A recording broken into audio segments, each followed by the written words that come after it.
Imagine a Japanese household at 9 p.m. A school-aged child and their mother aren't in separate bedrooms.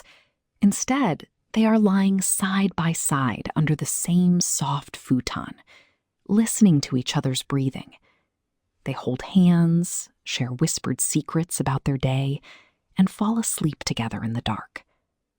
This is a regular Tuesday night in Japan. To many Western eyes, this looks like ultimate coddling. You might think if you don't give them their own room from day one, they will become clingy, dependent, and completely spoiled. They will never learn to be independent. But I am here to tell you the exact opposite. I raised my children this exact way, sleeping side by side until they were older. And full disclosure, I was raised this way too. And neither my kids nor I turned out clingy. Instead, we grew up highly curious, fiercely independent, and emotionally secure. Today, we are going to explore the beautiful neuroscience and psychology behind why the Japanese tradition of co-sleeping actually builds a stronger, more resilient brain, and how this so-called spoiling is the secret to raising high IQ, self-regulated children. The first secret lies in a Japanese psychological concept called Amae.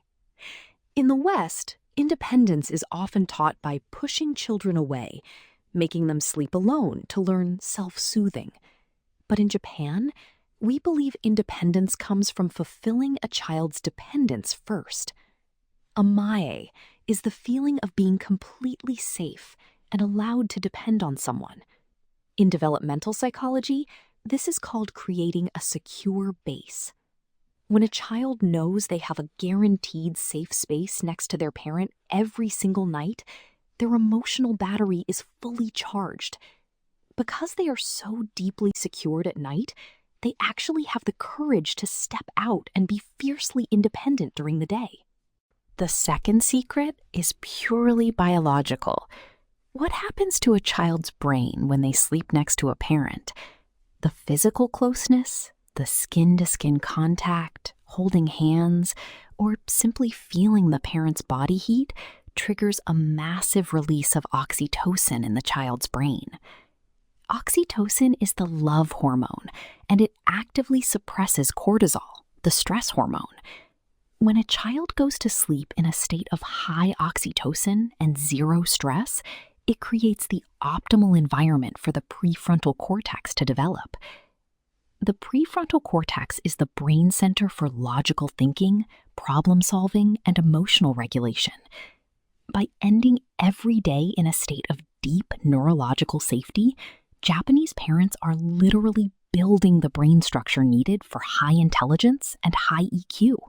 The third secret is about what actually happens in that dark room before sleep.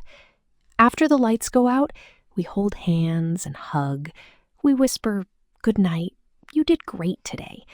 But we don't just fall asleep in silence, we have a little chat. And this quiet space is where the deepest understanding and bonding take place.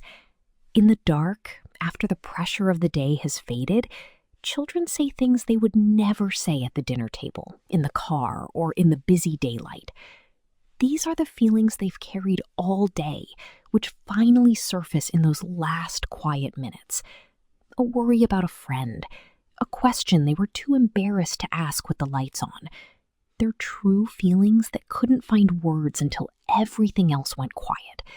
Or maybe the "I'm sorry" they couldn't say earlier, or a heartfelt thank you. When you discover your child's true heart in this quiet space, you suddenly see exactly what they need from you as a parent. The dark room strips away the roles of strict parent and naughty child. This nightly ritual of unconditional love and deep listening builds an unbreakable emotional resilience against future failures. Now, does this mean you need to throw away your child's bed and sleep on the floor tonight? Absolutely not. It is not about the physical bed. It is about the mindset. You can replicate this Japanese wisdom anywhere. Just dedicate the last 15 minutes of the day to this mindset. Turn off the lights, Lie down next to them in their bed, hold their hand, and let them experience Amae. No scolding, no rush, just be their secure base. If you found this insight helpful, please subscribe to Japanese Parenting Lab. I share honest, science-backed observations from the heart of Tokyo every week. See you next time.